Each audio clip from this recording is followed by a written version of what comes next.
Bienvenidos a Cruce de Palabras por Telesur. Soy Luis Hernández Navarro y para hablar sobre la obra, vida y actualidad del pensamiento y trayectoria del presidente Salvador Allende está con nosotros el doctor Darío Salinas, mexicano y chileno, catedrático de la Universidad Iberoamericana e integrante de la Red de Intelectuales y Artistas en Defensa de la Humanidad, además de responsable de una cuantiosa obra sobre América Latina, Chile, etcétera, etcétera. Darío, muchas gracias por tu presencia aquí en este Cruce de Palabras. Gracias a ti y a este espacio y la posibilidad enorme de hablar de algo que vale la pena. Muchas gracias. Estamos en los 50 años de lo que fue el golpe de Estado en Chile, el 11 de septiembre, de la muerte del presidente Salvador Allende. Para las nuevas generaciones que no necesariamente tienen una idea acabada de quién fue él, ¿tú cómo lo describirías en pocas palabras? A medios siglos de aquella tragedia, aciago martes 11 de 1973, creo que la figura de Allende se agiganta. Es el político más encumbrado de la izquierda chilena, que ha logrado la mayor congruencia con su pueblo, con Latinoamérica y con la humanidad. Es un paradigma de la transformación anticapitalista absolutamente vigente para pensar los grandes problemas de nuestro tiempo. Un itinerario extraordinario el que recorrió Salvador Allende, 1952, 1958, 1964 y 4 de septiembre de 1970. Estamos hablando de un itinerario largo, forjador de la unidad, de la más grande convergencia desde el sentimiento del pueblo en su anhelo de grandes transformaciones. Entonces tenemos hoy, a medio siglo, de la tragedia que enlutó a Chile y a nuestro continente, razones suficientes para hablar de él y recoger su inmenso legado. Médico como Ernesto Che Guevara y amigo y compañero del Che.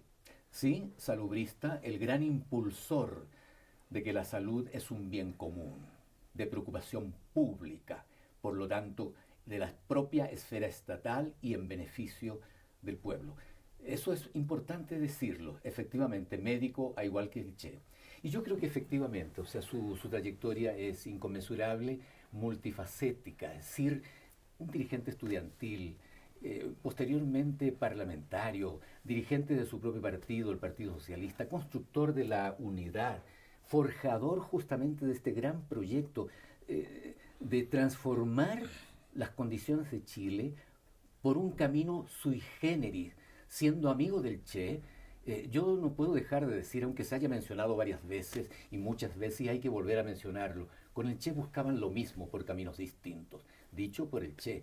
Entonces yo creo que efectivamente Allende, como diría Volodya Teitelboim, Allende caído es por lo menos más grande que Allende vivo, porque efectivamente cayó en combate y pertenece a la estirpe de los derrotados triunfantes. Esa expresión plástica creo que lo representa bien. Porque en ese sentido está en el itinerario de los grandes de nuestro continente, como Bolívar, como Martí y por supuesto el Che. Defensor del cobre chileno y promotor de una de las reformas agrarias más radicales de América Latina. De las más importantes, con el costo que significó enfrentarse con los que se creen dueños de la tierra. Efectivamente, la nacionalización del cobre fue el acto de soberanía probablemente de mayor envergadura, junto con la profundización de la reforma agraria, la creación del área de la propiedad social y de la economía mixta, es decir, grandes obras que acompañaron a las 40 medidas del gobierno de la Unidad Popular. Y yo creo que esto es muy importante porque ¿quién podría decir de que estas grandes proyecciones no adquieren también, valga la redundancia, su proyección para pensar en los grandes problemas de nuestro tiempo. Yo quiero recordar aquel primer discurso del 21 de mayo de 1971 ante el Congreso Pleno, cuando Allende plantea exactamente estos proyectos de transformación, pero creando las condiciones institucionales y políticas para que el pueblo tenga su espacio deliberativo. A sabiendas de que la larga historia del capitalismo en Chile ha sido una historia de la negación perpetua del pueblo, de sus poblaciones originarias. Entonces, este señalamiento y el anuncio de una nueva constitución necesaria para las grandes transformaciones de Chile en ese Congreso Pleno de 1971 marca un hito y una proyección de enorme envergadura para las transformaciones, porque efectivamente se estaba buscando entregar la potestad deliberativa y la capacidad de decidir al pueblo sobre los asuntos sustantivos, la economía y la política del país, que son los temas de hoy día, que son los grandes temas en la agenda contemporánea y la gran disputa estratégica que no concluye y que sigue su curso en el escenario actual. En México hay varios ejidos y comunidades indígenas, escuelas, barrios que llevan el nombre de Salvador Allende. Y cuando él murió en combate, los obreros del combinado industrial de Ciudad Sagún levantaron una estatua, un monumento a su memoria, donando unas monedas que había de cobre antes en México, llaves, etcétera, etcétera. Vino el AMPA y se robó esa imagen de Allende. Pero en los últimos años los maestros de la coordinadora, grupos campesinos, volvieron a poner ahí en Ciudad Sagún una escultura de Salvador Allende hecha ahora con resina. Y si tú escuchas el himno de los maestros democráticos en México, pues es el Venceremos, el himno de la Unidad Popular. Esa presencia que podemos ver en México de Allende, ¿tú dirías que está presente también en el resto de América Latina? Yo diría que sí, en medio de esta batalla fragorosa, de esta batalla inmensa que significa recuperar los espacios y hacer prevalecer lo razonable de la historia. Yo creo que efectivamente está presente, pero México es muy más allá de las coyunturas y de los espacios trienales o quinquenales. México tiene esos vasos comunicantes profundos con la historia popular de Chile y con el allendismo. Y no solamente para recordar, esto de Ciudad Sagún es memorable, como memorable también la presencia de Allende aquel 2 de diciembre de 1972 en la Universidad de Guadalajara, cuando en esa tribuna con jóvenes se proyecta a México y desde México hacia América Latina. Eso es recuperar la historia grande, la historia de las grandes dimensiones, porque es la grandeza de Allende. Allende estaba pensando en el acercamiento de Francisco de Bilbao con Juárez ante la invasión francesa, en la solidaridad chilena con México, estaba pensando en Gabriela Mistral, en Pablo Neruda, en esos brazos estrechados de solidaridad entre nuestros pueblos. Es decir, la presencia de Allende era eso, aquel 2 de diciembre en Guadalajara, hablando a los jóvenes, hablando a la juventud, hablando a los estudiantes, pero también dirigiéndose a América Latina, de manera que México yo creo que tiene ese sitial, cuando hablamos de Allende, como una plataforma de reflexión deliberativa, emancipadora hacia la región y que está vinculada a la figura de Allende. Hoy por hoy yo no estaría tan seguro de que los espacios en nuestra región sean los mismos espacios, pero Allende está presente de incalculable manera en las calles con nombres que llevan a Salvador Allende de símbolo, escuelas, recintos universitarios, salones, etcétera, etcétera. Yo diría que Allende es efectivamente hoy una presencia muy fuerte en la ausencia en Latinoamérica. Y el pueblo sabe. No hay que olvidar nunca que Allende luchó contra los que se oponen al cambio ayer, hoy y se van a seguir oponiendo. Siendo cabeza del Senado, acompaña él personalmente una resolución del Parlamento y acompaña personalmente a quienes quedaron de la guerrilla del Che hasta llegar a su destino a La Habana. Esos actos, luchando a contracorriente, bajo la atmósfera de una agresión norteamericana, porque no hay que olvidar que corrían el segundo quinquenio de los años 60, es decir, una arremetida fuerte del imperialismo en nuestra región, el Plan Camelot, la Alianza para el Progreso, las escaramuzas para evitar que Allende siguiera con su proyecto de unidad popular, encumbrándose, la amenaza del propio embajador norteamericano todavía durante el gobierno de Eduardo Frei, de que si gana Allende no llegará ni un tornillo ni un clavo a la economía chilena, y más tarde que si ganara Allende habría que hacer gemir de dolor a la economía chilena. Entonces, Allende está en estos espacios. Allende se pasea con su proyecto, con su legado, y no lo digo de una manera nostálgica, lo digo por la fuerza que tiene un pensamiento como el suyo en las actuales circunstancias, porque después de todo, la memoria, la recuperación de la memoria, la indispensable recuperación de la memoria, se hace siempre desde el presente, desde los desafíos del presente. ¿Te parece, Darío, si vamos a una pequeña pausa? Con gusto. Amigos, amigas, no se vayan, regresamos en muy breves instantes.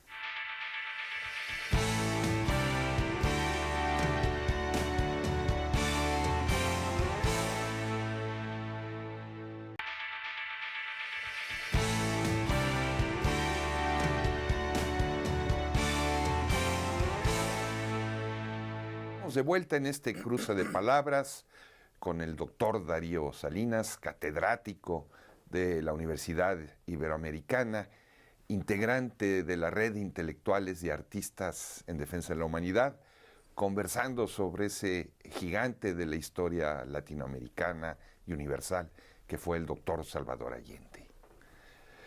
Darío, Allende fue siempre un socialista, lo dijo con sus palabras. Su proyecto de gobierno era un proyecto de gobierno en la perspectiva de llevar a Chile al socialismo.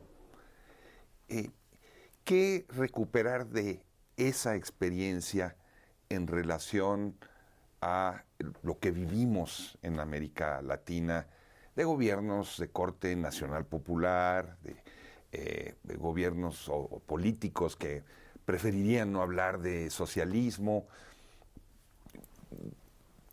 ¿Es un asunto solo de diferencia de los tiempos o es una cuestión también de un proyecto político claramente explícito por parte de él? En las actuales circunstancias no es inocuo ni es inservible, pero sí es difícil hablar de un proyecto socialista. Sin embargo, ese horizonte no es algo que pueda hacerse a un lado tan fácilmente. El desarrollo del capitalismo en nuestra región, en América Latina, ha multiplicado distintos segmentos socioeconómicos, ha diversificado las expresiones de la sociedad, ha complejizado el mundo societal, todos los cuales tienen evidentemente el derecho de expresar sus reivindicaciones, sus demandas. La posibilidad de aglutinar y de pensar en una transformación que requieren nuestras sociedades no puede hacerse sin ese horizonte. Los progresismos son absolutamente indispensables porque van sumando y sirven de manera importante para avanzar en los procesos de construcción de esa mayoría. Pero en las condiciones actuales de Chile, y yo me atrevería a decir de América Latina, hacer avanzar aquello necesita de ese horizonte. Voy a decir algo que no es muy popular en el segmento centrista de la política latinoamericana, el socialismo del siglo XXI. ¿Qué serían las luchas particulares sin ese horizonte hoy en la región? Yo me pregunto. Yo creo que el socialismo del siglo XXI no es una plataforma programática, no es un plan de gobierno, es un horizonte indispensable, no solo para sumar, sino para articular alrededor de ese sujeto social en construcción para las grandes transformaciones de nuestras sociedades que están a la espera de poder construir esas condiciones. Yo diría que en cada una de nuestras sociedades, de México hasta Argentina, yo creo que ese horizonte no está clausurado, sin el cual no podemos entender las luchas particulares. Como diría Galeano, tenemos que saber mirar por ese ojo de la rendija la pequeña lucha que conlleva las grandes luchas en nuestros continentes.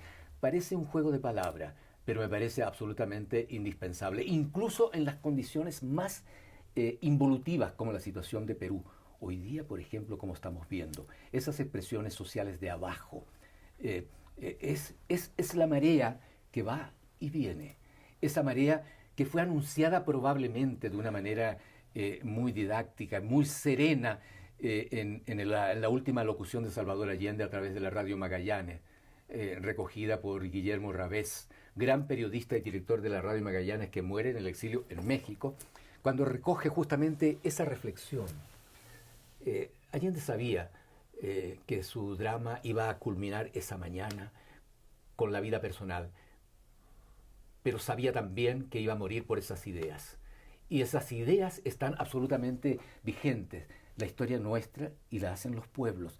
Es una frase de una densidad y de una proyección histórica que muestra las dificultades, el drama de la coyuntura política, en la lucha, en el fragor de todos los días, pero que muestra también de que estamos en ese movimiento de ida y de regreso de las grandes luchas populares que yo creo que son las que están pautando ese horizonte al que te refieres, Luis, cuando planteas el horizonte socialista como herencia de Salvador Allende.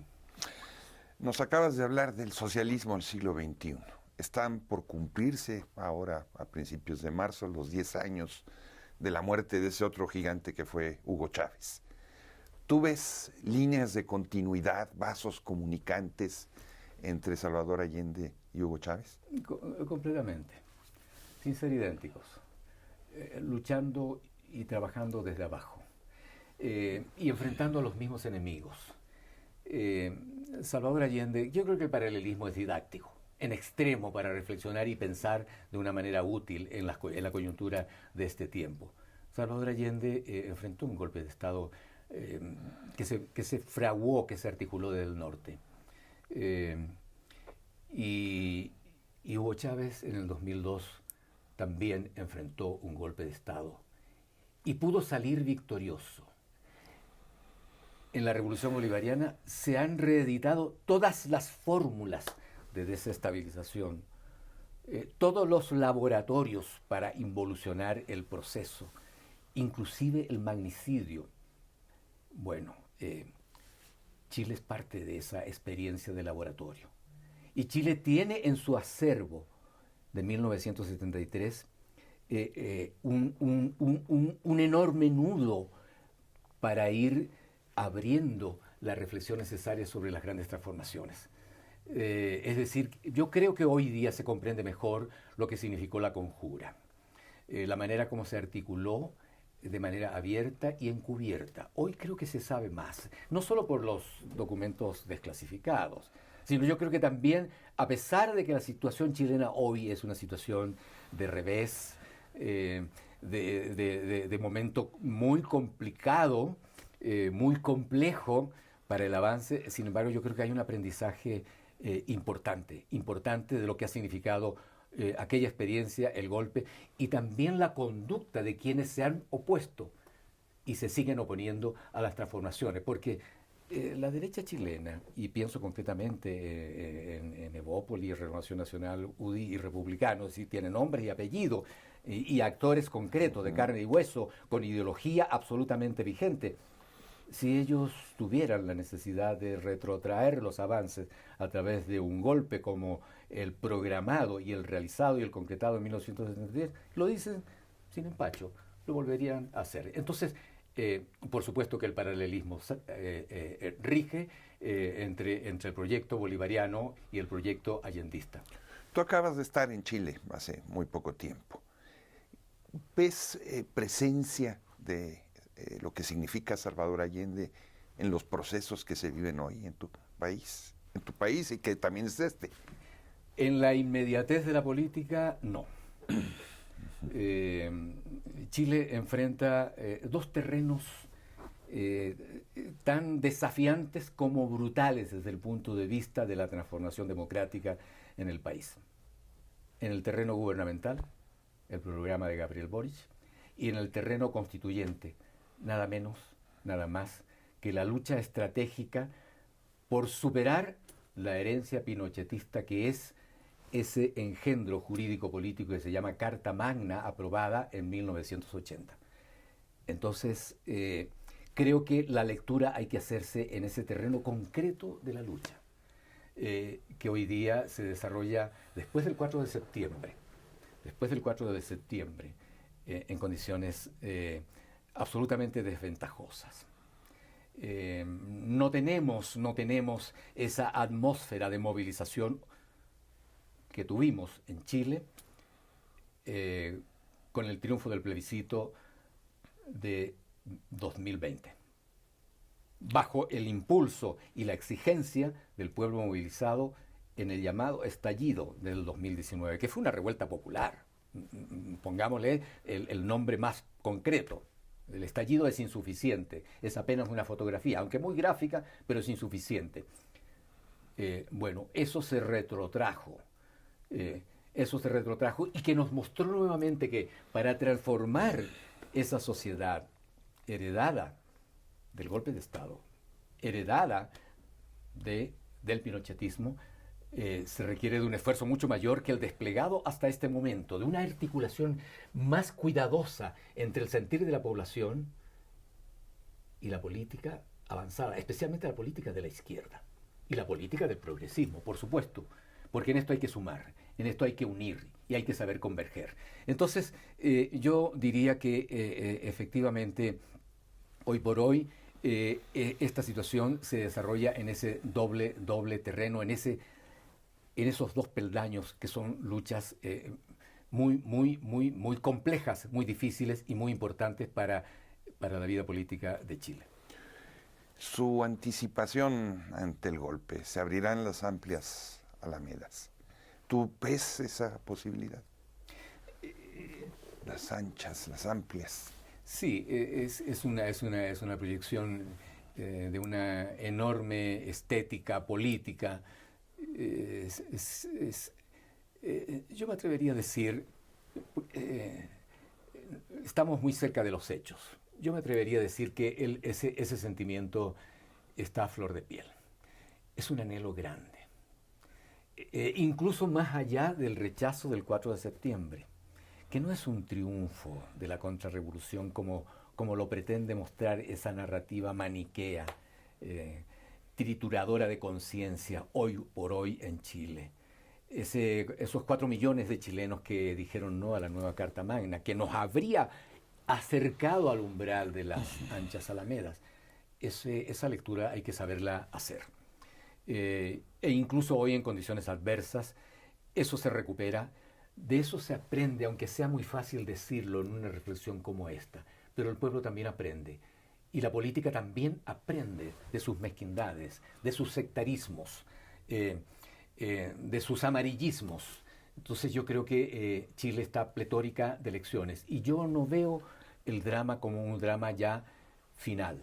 Todo lo contrario, yo creo que esas anchas alamedas están enfrente, no están a la vuelta de la esquina, pero son las anchas alamedas sin las cuales no se puede leer los acontecimientos actuales, incluso las insuficiencias del gobierno, y que hace falta eso para saber leer hoy día, por ejemplo, cuando el Departamento de Estado o el Comando Sur habla del litio, nosotros en Chile tengamos la fuerza suficiente de decirle que Estados Unidos está hablando de esa riqueza natural como si estuviera hablando de una riqueza de su patio trasero, de su propio patio, de su propio terreno, o cuando nos quieren involucrar con la guerra de Ucrania, que no es nuestra guerra porque es una guerra imperialista, que busca otro objetivo, incluso más allá de la desdicha del pueblo ucraniano.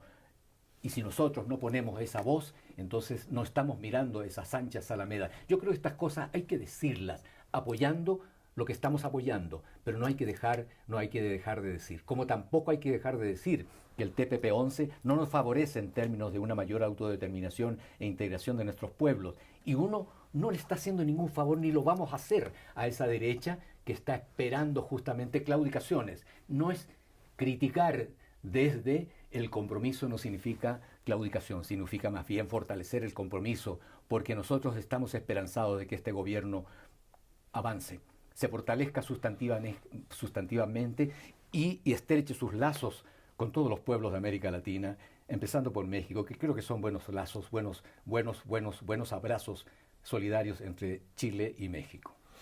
Darío, muchísimas gracias por estar con nosotros en este cruce de palabras. Igualmente. Y ustedes, amigos, amigas, muchas gracias por su amable compañía. Los esperamos la semana que viene aquí en Telesur y no se olviden, Allende vive, viva Allende. Hasta la próxima.